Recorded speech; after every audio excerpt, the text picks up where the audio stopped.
They weren't looking for it. That's the part no one talks about.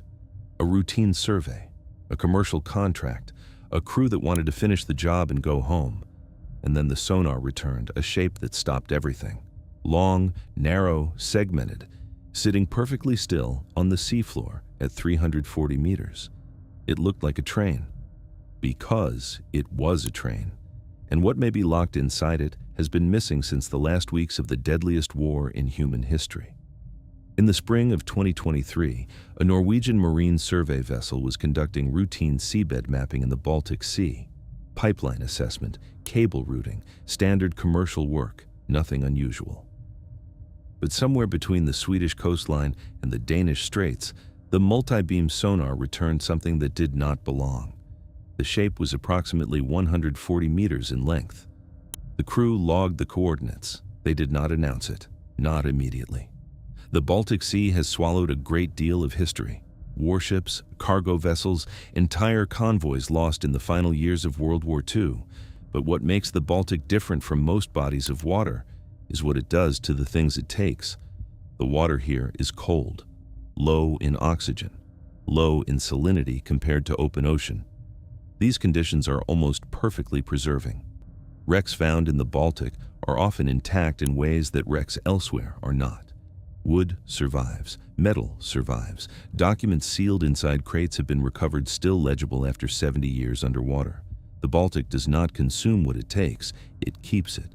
When the survey crew returned to port and quietly brought their data to a maritime archaeologist in Stockholm, her first reaction was disbelief.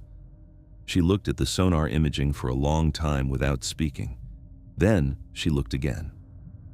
The debris field showed scattering consistent with a vessel that sank fast and broke hard on impact. Not a gradual sinking, a violent one.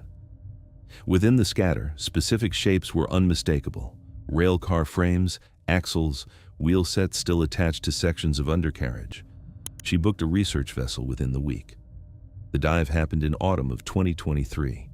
A remotely operated vehicle descended to 340 meters in near-freezing water. The footage it sent back was like nothing the team had seen before. The rail cars had partially collapsed under decades of pressure, but their basic structure remained. Several cars were sealed. The doors had not been locked. They had been welded shut. Stop there for a moment. Welded doors on a freight car are not an accident of wartime haste. That is a deliberate decision made by someone who did not want those doors opened at sea. Did not want them opened at all. Whatever is in those cars was meant to arrive somewhere specific. It never did. How a train ends up on the floor of the Baltic Sea requires context. In the final months of World War II, the Nazi regime was moving assets westward at extraordinary speed. Gold reserves, foreign currency, looted artwork, confiscated property from across occupied Europe. Rail was the primary method, but rail lines were being destroyed, bombed by Allied aircraft, cut by advancing Soviet ground forces. When land routes failed, sea routes replaced them. Trains were loaded directly onto Baltic ferries. The crossings ran from ports in what is now Poland and the Russian enclave of Kaliningrad, then the German city of Königsberg, toward Danish waters and beyond. Many of those crossings did not survive. Soviet submarines operated aggressively in those lanes. Allied aircraft targeted anything that moved on the water. Mines claimed ships with no warning at all. Some of the lost vessels were documented. Their manifests survive in archives, others were not. The wreck sits in a corridor that aligns precisely with known transit routes from early 1945. Ships moving from the port of Swinemünde, now the Polish city of Świnoujście, toward the west. The ROV cameras captured something during that first dive that the team did not immediately release to the public. Stenciling on the exterior of two cars, the Baltic had corroded much of the paintwork, but in cold, low-light conditions, certain markings remained legible. An eagle, a series of letters and numbers, a unit designation consistent with the SS Administrative Corps, the administrative division responsible for managing seized assets across occupied Europe. That single detail changed the nature of everything. When the Polish government was notified, their response was immediate. Within days, the German Federal Archive had been contacted. Within weeks, the Commission for Looted Art in Europe had entered the picture. and an Israeli foundation representing Holocaust survivor communities had formally asserted an interest. 4 separate parties, 4 separate claims, fundamentally different legal and moral frameworks, all focused on the same sealed cars sitting silently in the dark. Maritime law in international waters is not straightforward. The wreck sits outside any single nation's territorial jurisdiction. Under the UNESCO Convention on the Protection of Underwater Cultural Heritage, sites more than 100 years old receive specific protection. This wreck is 80 years old. It is not yet covered. That window is closing, and private salvage operators have already filed preliminary notices of interest with maritime authorities. This is the moment where the story shifts, because salvage and archaeology are not the same thing. A salvage operation is designed to extract value. It does not preserve context. It does not document relationships between objects. It does not ask where something came from or what it meant to the person it was taken from. It extracts and moves on. The archaeologist who led the first dive has been direct about what that would mean for this site.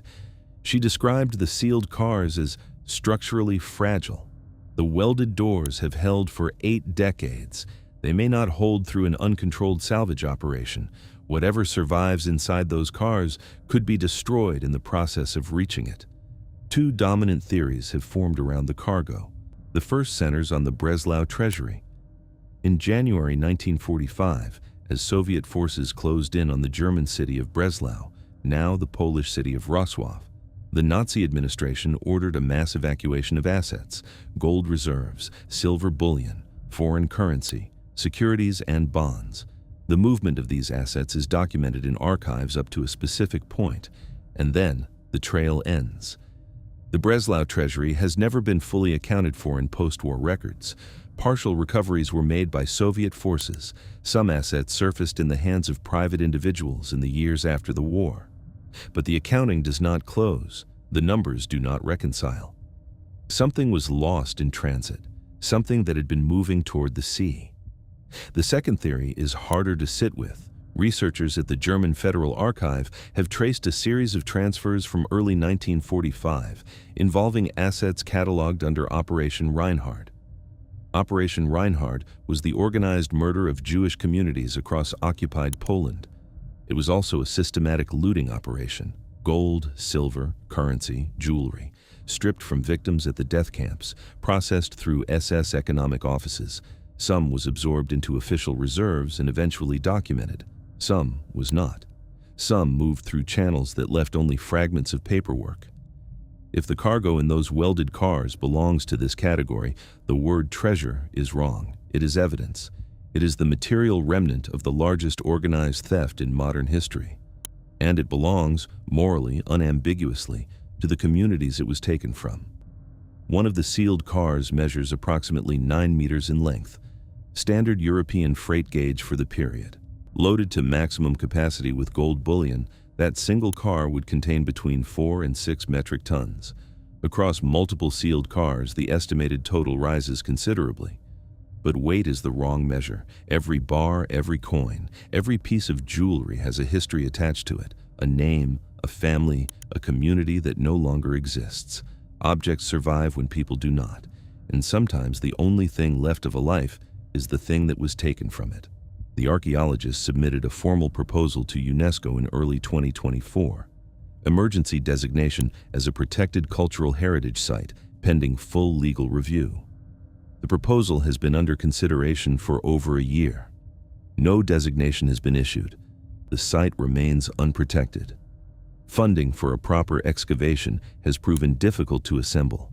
Institutional sources are cautious. The political dimensions are layered and unresolved.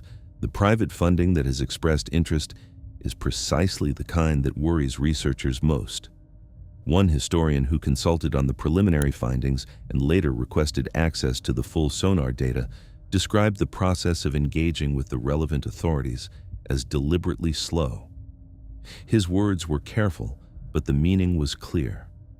There are people who want this to remain unresolved. Unresolved is easier than accountable. The Baltic floor, has kept this secret for 79 years. The cold did what the people responsible never quite managed to do themselves. It made the evidence disappear. Except it didn't disappear. It waited. There are things history buries deliberately, and things history buries by accident. This does not appear to be an accident. The welded doors, the unmarked crossing, the routes that left no manifests. Someone made decisions in the final weeks of a collapsing regime. Decisions designed to put certain things beyond reach. They almost succeeded. What happens next depends on questions that have nothing to do with depth or pressure or corrosion. It depends on whether international law can move faster than private money, whether governments with competing interests can agree on a framework before the window closes, whether the people with the strongest moral claim, the descendants of those whose possessions may lie in those cars, are given a seat at the table or simply informed of the outcome after the fact. The sonar image is still out there.